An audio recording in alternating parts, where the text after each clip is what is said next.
Hello friends, welcome to आईएससीएस के NTPC special practice session में आपका स्वागत है। दोस्तों, आज के प्रैक्टिस सेशन में हम लोगों ने समाज अध्ययन के चुनिंदा सवालों का संग्रह किया है और हमारा प्रयास है कि हम सबसे सटीक और सबसे बेहतर एक्सप्लेनेशन सारे सवालों का करें। तो दोस्तों, शुरू करते हैं आज का प्रैक्टिस सेशन। कल का सवाल था कि सन 1764 ईस्वी में बक्सर के युद्ध में सर हेक्टर मुनरो ने के नेतृत्व में अंग्रेजी सेना ने किसे हराया था। दोस्तों, बक्सर का युद्ध 22 अक्टूबर 1764 में बक्सर नगर के आसपास ईस्ट इंडिया कंपनी के हेक्टर मुनरो और मुगल तथा नवाबों की सेनाओं के बीच लड़ा गया था।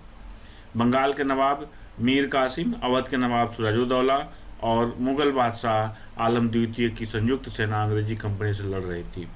लड़ाई में अंग्रेजों की जीत हुई और इसके परिणाम स्वरूप पश्चिम बंगाल, बिहार, झारखंड, उड़ीसा और बांग्लादेश का दीवानी और राजस्व अधिकार अंग्रेजी कंपनी के हाथ चला गया। बहुत सारे दोस्तों ने बहुत अच्छा जवाब दिया है, इसलिए मैं उन लोगों का बहुत बहुत धन्यवाद करता हूं कि उन्होंने बड़ी सीरियसली इस क्वेश्चंस को देखा और आंसर किया। चलिए आज का पहला क्वेश्चन देखते हैं। सभी तारों से ऊष्मा उत्सर्जित होती रहती है जिससे प्रकाश उत्पन्न होता है। तारों का रंग सूचक है। तारों का रंग सूचक किसका है? उसकी ज्योति का, पृथ्वी से दूरी का, उसकी अवस्थिति का या उसके ताप का? तो दोस्तों, तारों का जो रंग होता है वो उसके ताप का सूचक होता है। तो आंसर होगा क्वेश्चन ऑप्शन नंबर डी, उसके ताप का। यदि तारे का रंग एकदम लाल हो तो वह कूलेस्ट स्टार कहा जाता है, जो सबसे ठंडा स्टार कहा जाता है। यदि वह सबसे ब्लू या नीला कलर का होता है तो उसे हॉटेस्ट स्टार कहते हैं। जो रेडेस्ट स्टार होता है उसे डाइंग स्टार भी कहा जाता है, क्योंकि वह धीरे धीरे ठंडा हो जाता है। हम देखते हैं दूसरा number question.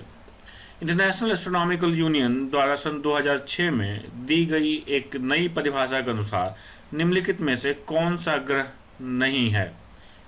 Uranus, Neptune, Pluto या फिर जुपिटर? तो answer will be option number C, Pluto. Yama या प्लूटो सौर मंडल का दूसरा सबसे बड़ा बौना यानी कि ड्वार्फ प्लेनेट है। पहला कौन है? पहले का नाम एरिस है। प्लूटो को कभी सौर मंडल का सबसे बाहरी ग्रह माना जाता था। पहले इसे 9वें ग्रह की तरह कहा गया कि 9वां ग्रह कौन सा था? प्लूटो। अब ये सिर्फ 8 ही ग्रह सौर मंडल में 8 ही ग्रह को माना जाता है,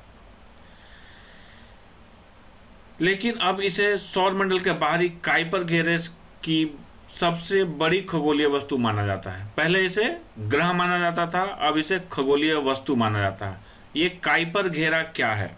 ये काइपर घेरा जो कि यूरेनस के बाद वाला, बियॉन्ड यूरेनस जो इस बेल्ट है, उस बेल्ट को काइपर बेल्ट कहते हैं। ठीक है, जैसे कि एक दूसरा बेल्ट होता है जिसे हम लोग एस्टेरॉयड बेल्ट बोलते हैं। एस्टेरॉयड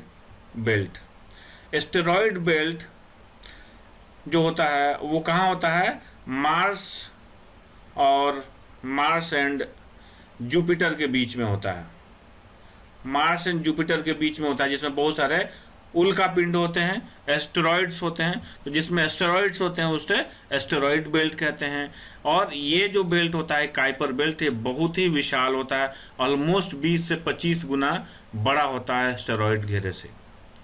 ठीक है, तो अब इसे क्या कहा जाता है? एक ड्वार्फ प्लेनेट कहा जाता है प्लूटो को, जिसे पहले 9वें ग्रह की तरह मान्यता प्राप्त थी।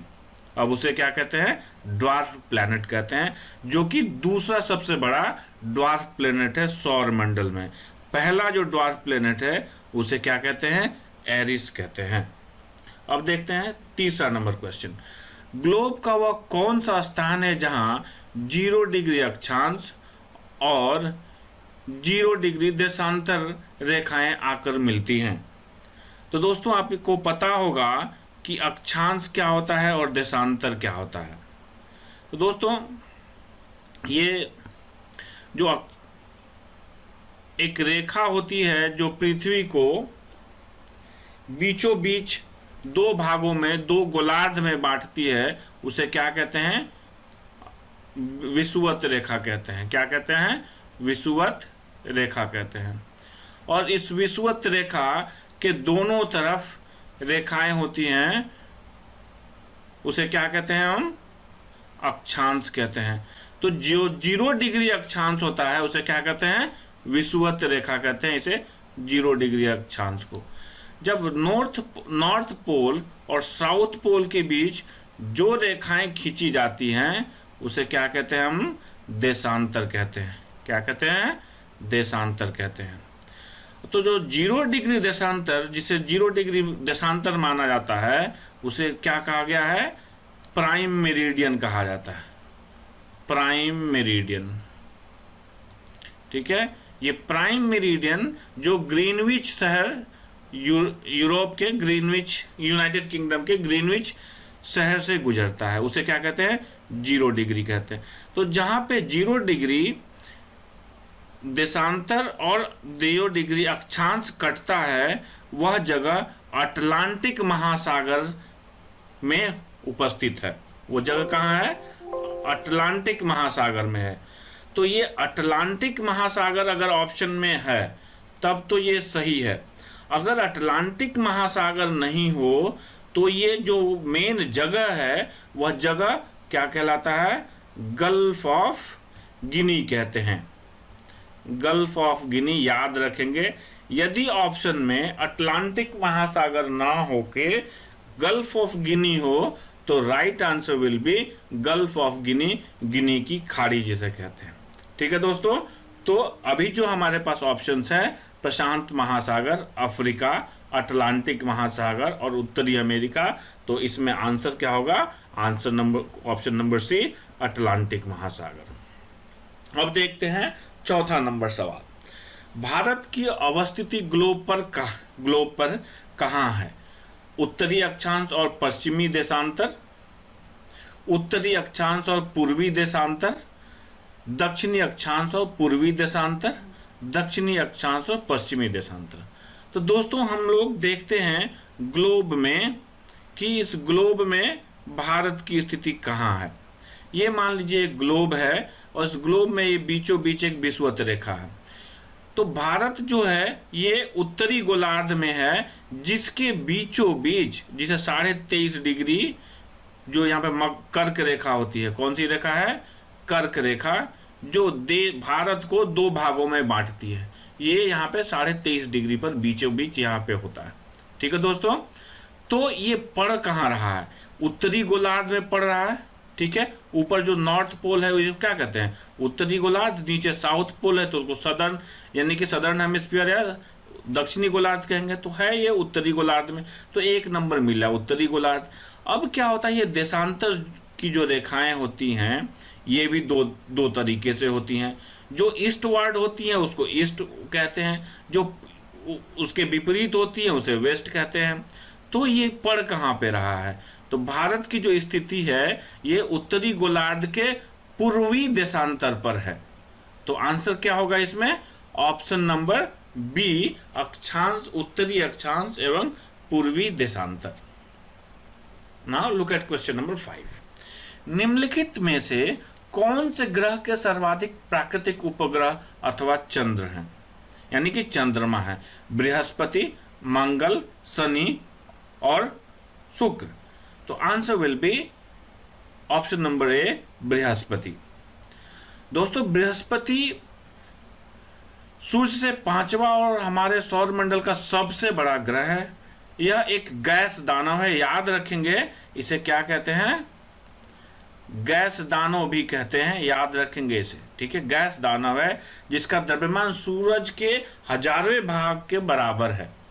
सौर मंडल में मौजूद अन्य 7 ग्रहों के कुल द्रव्यमान का 2.5 गुना है। ठीक है, एक ध्यान रखेंगे कि 7 ग्रहों के कुल द्रव्यमान का 2.5 गुना है, यानी कि सबसे बड़ा द्रव्यमान, सबसे हेवी प्लैनेट है। अब देखिए, सिर्फ पहले प्लूटो भी गिना जाता था, अब अन्य 7 की बात हो रही है। इसका मतलब टोटल 8 ही हैं। अब हम लोग जो प्लूटो है उसे क्या कहते हैं? ड्वार्फ प्लैनेट कहते हैं, वो प्लैनेट की कैटेगरी में नहीं होता है। तो बृहस्पति के टोटल कितने हैं? बृहस्पति के पास टोटल 79 प्राकृतिक उपग्रह हैं। इनमें से 10 किलोमीटर की कम की व्यास वाले करीब करीब 50 उपग्रह हैं। ठीक है दोस्तों, तो इसका राइट आंसर क्या होगा? जुपिटर यानी कि Brihaspati, option number A. Now look at question number 6। मृतक घाटी से डेथ वैली के नाम से जाना जाता है, या डेथ वैली क्यों कहा जाता है? अत्यधिक उष्णता के कारण के लिए, उष्णता मतलब गर्म होने के कारण, अत्यधिक ठंड होने के लिए, असामान्य गहराई के लिए, या अत्यधिक लवणता के लिए? तो answer will be option number A. Death valley जिसे क्या कहते हैं? मृतक घाटी भी कहते हैं हिंदी में, पूर्वी कैलिफोर्निया में स्थित है, एक रेगिस्तान है। यह मोजावे रेगिस्तान में स्थित है और उत्तरी अमेरिका के सबसे निचले हिस्से शुष्क और गर्म स्थान में से एक है। तो ये सबसे गर्म स्थानों में से एक है और इसकी गर्मी के कारण, इसके हाई टेम्परेचर जोन में होने के कारण इसे क्या कहते हैं? मृतक घाटी कहते हैं। ठीक है दोस्तों, तो ना देखते हैं हम लोग 7वां नंबर क्वेश्चन। भूमध्य रेखा निम्नलिखित में से किस देश से होकर नहीं गुजरती है? दोस्तों इस बात को ध्यान में रखें, क्वेश्चन क्या कह रहा है? नहीं गुजरती हैं। तो आंसर क्या होगा? मेक्सिको होकर नहीं गुजरती हैं। कहां से गुजरती हैं? केन्या से गुजरती हैं, ओहो सॉरी, केन्या से गुजरती है, इंडोनेशिया से गुजरती है, ब्राजील से गुजरती है, इसके अलावा क्यूबा से गुजरती है, कंबोडिया से गुजरती है, कंबोडिया से गुजरती है, इंडोनेशिया तो लिखा हुआ है, फिर इसके बाद मालदीव से गुजरती है, मालदीव से गुजरती है। तो ये सारे देश होकर गुजरती है, मेक्सिको होकर नहीं गुजरती है भूमध्य रेखा। भूमध्य रेखा कहने का मतलब है जो विषुवत रेखा, जिसे क्या कहते हैं? इक्वेटर कहते हैं, 0 डिग्री अक्षांश कहते हैं। तो दोस्तों देखते हैं क्वेश्चन नंबर 8। नदी अपर्दन द्वारा निर्मित मैदान कहलाता है। तो नदी के अपर्दन, नदी में जो कटाव होता है, उस कटाव के कारण जो भी मिट्टी बह के पूरा जो ऊपर से मिट्टी फिसल के सड़क के एकदम मैदान बन जाता है, उसे क्या कहते हैं? पेनी प्लेन कहते हैं। तो आंसर क्या होगा? Option number A, peneplain. अब हम लोग जान लेते हैं कि जो दूसरे ऑप्शंस हैं ये क्या हैं।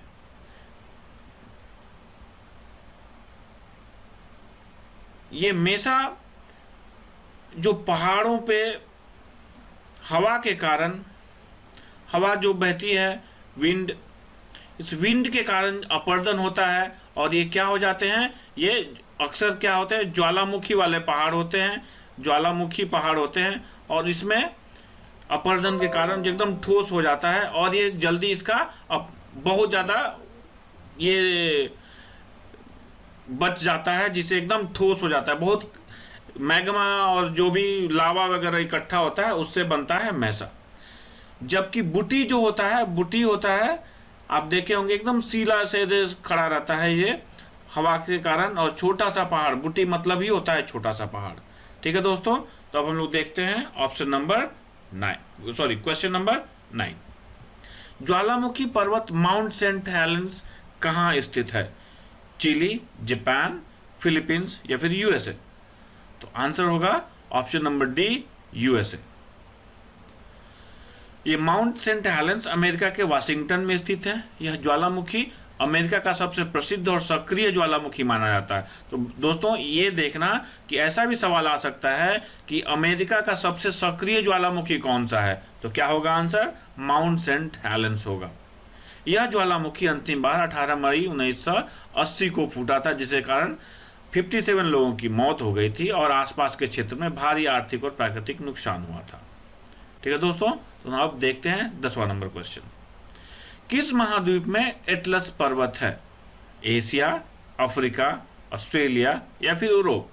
तो answer will be option number B, Africa. ये एटलस पर्वत पश्चिमोत्तरी अफ्रीका में स्थित एक 2500 किलोमीटर लंबी पर्वत श्रृंखला है, यानी कि माउंटेन रेंज है। यह मोरक्को, अल्जीरिया और तुनीसिया के देशों से निकलती है और इसका सबसे ऊंचा पहाड़ दक्षिण पश्चिमी मोरक्को में स्थित तुमकाल है, जिसे तुमकाल पर्वत कहते हैं। Now look at question number 11। निम्नलिखित पर्वत श्रेणियों में से कौन सी एक यूरोप को एशिया से अलग करती है? एपेनाइन, ब्लैक फॉरेस्ट, यूराल या फिर Sulaiman? So answer will be option number C, Ural. Now look at question number 12। रेडियो तरंगों के विक्षेपण के लिए वायुमंडल के निम्नलिखित स्तरों में से कौन सा स्तर उत्तरदायी है? समताप मंडल, जिसे स्ट्रेटोस्फेयर कहते हैं, क्षोभ मंडल, जिसे ट्रोपोस्फेयर कहते हैं, आयन मंडल, जिसे आयनोस्फेयर कहते हैं, मध्य मंडल या फिर मेसोस्फेयर कहते हैं। तो answer will B ion Mandal, ionosphere. और हम देखते हैं क्वेश्चन नंबर 13। संचार उपग्रह वायुमंडल के किस स्तर में अवस्थित किए जाते हैं? संताप मंडल, क्षोभ मंडल, बहिर्मंडल या फिर आयन मंडल में? So answer will be option number C, बहिर्मंडल। Now look at question number 14। वायुमंडल से गुजरने वाले सूर्यातप का कितना प्रतिशत पृथ्वी की सतह पर प्राप्त होता है? 51%, 49%, 61% या फिर 100%? सो answer will B 51%, option number A. Now look at question number 15। Typhoon सर्वाधिक किस क्षेत्र में आता है? चीन सागर, हिंद महासागर, पूर्वी प्रशांत महासागर या कैरिबियन सागर? तो आंसर होगा दोस्तों चीन सागर। दोस्तों अगर ये चीन ना होके अगर ऑप्शन होता फिलीपींस, तो आंसर होता फिलीपींस, चूंकि इस टाइफून से सबसे ज्यादा जो खतरा होता है ये फिलीपींस को होता है, और फिलीपींस के बाद किसको खतरा होता है? चीन को और जापान को होता है। ठीक है दोस्तों, तो आप ध्यान में रखेंगे, अगर चीन और जापान के पहले अगर फिलीपींस ऑप्शन में हो तो आंसर क्या होगा? फिलीपींस होगा। Now look at question number 17। वायुमंडल के विभिन्न स्तरों का नीचे से ऊपर की ओर सही अनुक्रम क्या होगा? हम लोग देखते हैं इसके ऑप्शंस। क्षोभ मंडल, समताप मंडल, मध्य मंडल, आयन मंडल। बी नंबर में क्षोभ मंडल, मध्य मंडल, समताप मंडल और आयन मंडल। सी समताप मंडल, क्षोभ मंडल, आयन मंडल और मध्य मंडल। ऑप्शन नंबर डी में है समताप मंडल, क्षोभ मंडल, मध्य मंडल और आयन मंडल। तो दोस्तों आंसर होगा ऑप्शन नंबर ए, क्षोभ मंडल, समताप मंडल, मध्य मंडल और ion Mandal. Now look at question number 18। पश्चिमी मध्य एशिया में मरुस्थलीय भाग में वर्षा की कमी का कारण क्या होता है? नाउ ऑप्शन नंबर ए, समुद्र से उसकी अत्यधिक दूरी, पवन की दिशा में अत्यधिक अवरोध नहीं होना, बृहद जलाशयों की कमी, उपरोक्त में से कोई नहीं। सो आंसर होगा दोस्तों ऑप्शन नंबर ए, समुद्र से उसकी अत्यधिक दूरी। Now look at question number 17। किस महासागर में द्वीपों की संख्या सर्वाधिक है? अटलांटिक महासागर, प्रशांत महासागर, हिंद महासागर और आर्कटिक महासागर? दोस्तों आंसर होगा प्रशांत महासागर। Now look at question number 19। नमकीन क्षेत्रों में मिलने वाले वनस्पतियों को कहा जाता है, क्या कहा जाता है? क्रायोफाइट, हेलोफाइट, लिथोफाइट या फिर मेसोफाइट? सो नमकीन क्षेत्र में होने वाले वनस्पतियों को हेलोफाइट कहा जाता है। So answer will be B. Now look at question number 20। सदाबहार वर्षा वन पाए जाते हैं, कहां पाए जाते हैं?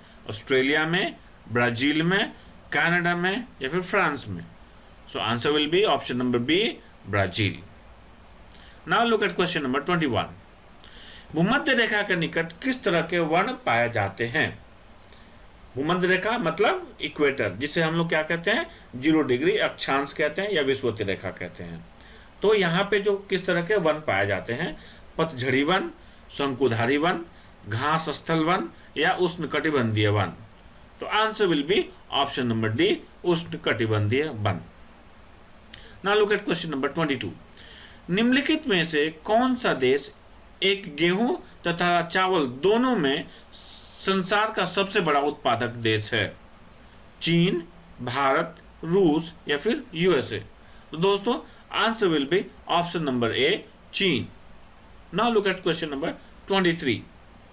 दुग्ध उत्पादन में किस देश का प्रथम स्थान है? चीन, भारत, यूएसए या फिर Australia? So answer will be option number B, Bharat. Now look at question number 24। सबसे अधिक चाय का निर्यात कौन सा देश करता है? श्रीलंका, चीन, केन्या या फिर भारत? तो दोस्तों पहले श्रीलंका ही चीन का चाय का सबसे बड़ा निर्यातक देश हुआ करता था, अब कौन सा हो गया है? केन्या हो चुका है। So answer will be option number C, Kenya. Now look at the last question 25th। भूतापीय ऊर्जा जिसे जियोथर्मल पावर इंग्लिश में कहा जाता है का सर्वाधिक उपयोग किस देश में किया जाता है? न्यूजीलैंड, रूस, आइसलैंड या फिर जापान? सो दोस्तों answer will be option number C, Iceland.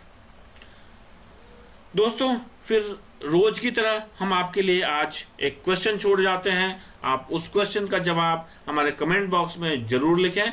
आज का सवाल है, अफ्रीका की कौन सी नदी मकर रेखा को 2 बार काटती है?